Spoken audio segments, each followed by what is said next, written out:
Congratulations, you have been promoted to Ivelia's. Hey! This is the very first time I play a champion that it promoted me into a division that has the champion's name. You have been promoted to Ivelia's Assassins, Diamond Division number 5. Best of luck in the field of justice. Okay, Season 8, right? January 19th, 2018. Alright. Hello guys, OverBidden here. This is gonna be a short video to summarize my short journey of hitting Diamond 50 LP in Season 8 of League of Legends. So today is January 20th, 2018. The Season 8 of League of Legends officially started on January 16th. I didn't play on 16th, but I started to play on 17th and I hit Diamond 50 LP after playing 50 games last night. It was about 19-20 hours ago. It's pretty fast. It's only took me 50 games and has some pretty good result, right? Especially on my Irelia. I will talk a little bit more just a little bit later. So at the time I hit this Diamond 50 LP, season only started for 3-4 days. Right now, if I go to the leaderboard of NA, I can see that at the very top of the ladder, the player has only reached Diamond 1, Diamond 1, Diamond 2, Diamond 2, Diamond 2, and then if I go all the way down to top 100, I already see people at Diamond 4 level. Also, the top 0.4%, 0.5%, last night I was at 0.4%. It's at the usually Diamond 3, even Diamond 2 level during the season.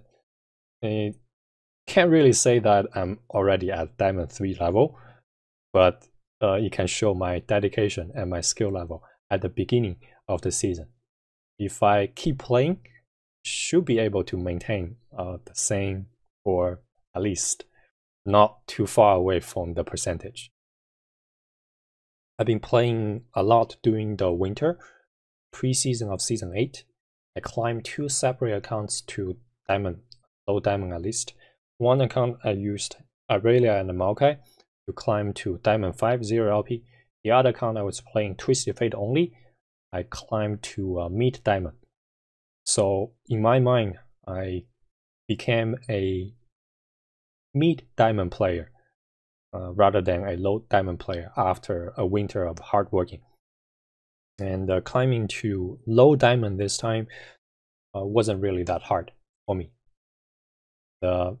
Because my Twisted Fate, I think, was better than my Irelia at the time the new season starts.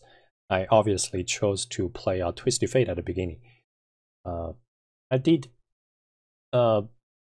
finish my placement mainly by playing Twisted Fate, and then I kept trying Twisted Fate after.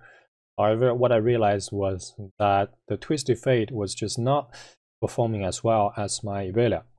Several reasons.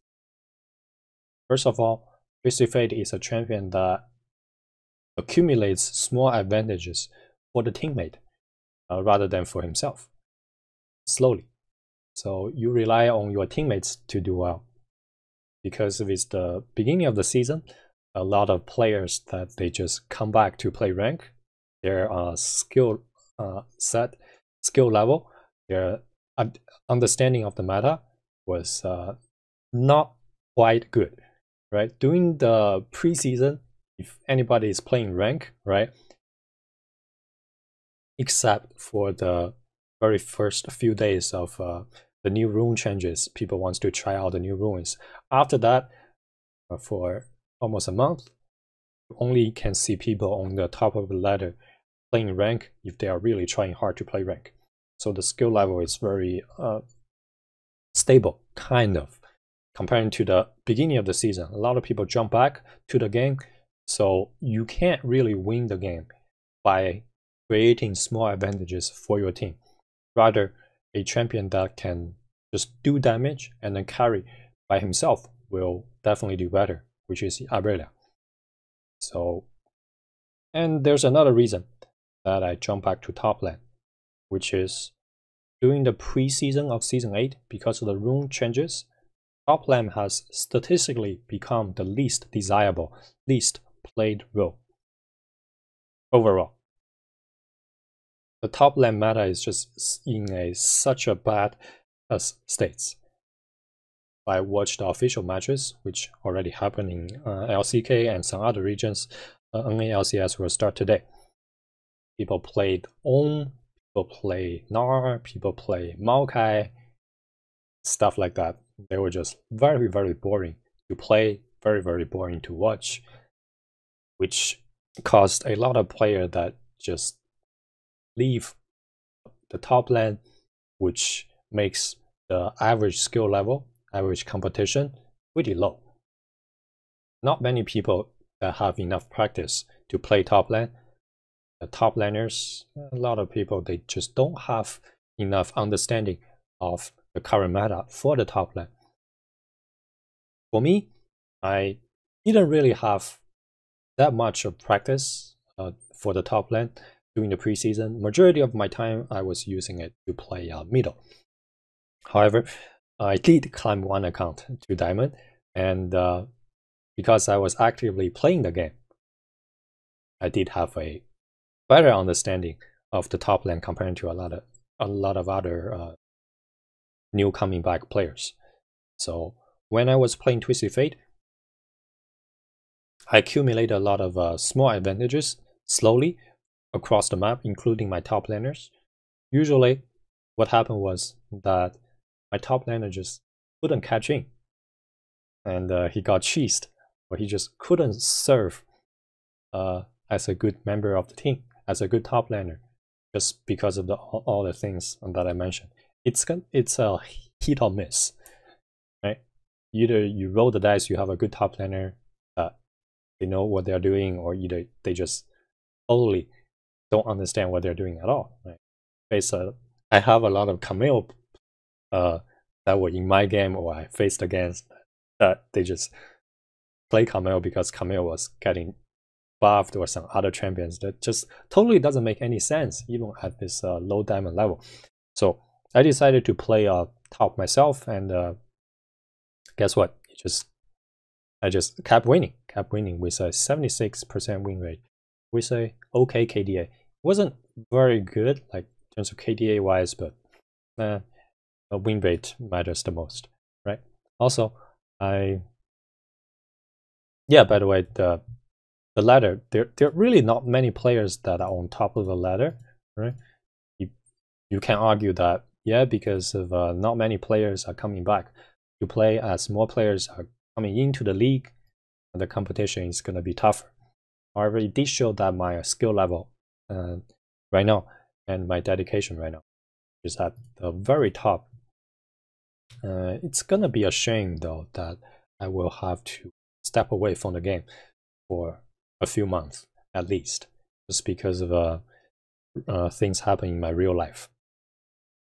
It always happened to me throughout the season for the last 5-6 seasons, that I have to take long breaks in between seasons just to handle the things in my real life.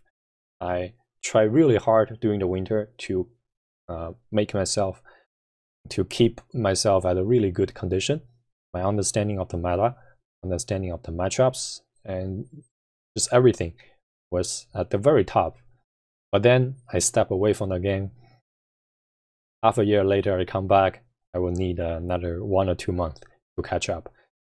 So that prevents me from climbing any higher, which is going to happen again this time. It's going to be a shame, but it is what it is. By the way, I also play all the games solo, right? If anybody that climbed to a certain level, including me, by not playing solo, it just doesn't count at all. Okay, that's just my personal opinion. But anyway, I'm gonna have to step away from the game for now, and hopefully I can figure out a way to just be able to play the game a lot more full time, like half time, but just find a way to keep my condition But before that happens, I'll see what I can do in my real life. Maybe I'll never come back to that game. Who knows? Okay. Anyway, thanks for watching. It's being a longer video that I wanted. See you in the next one. Okay, peace guys.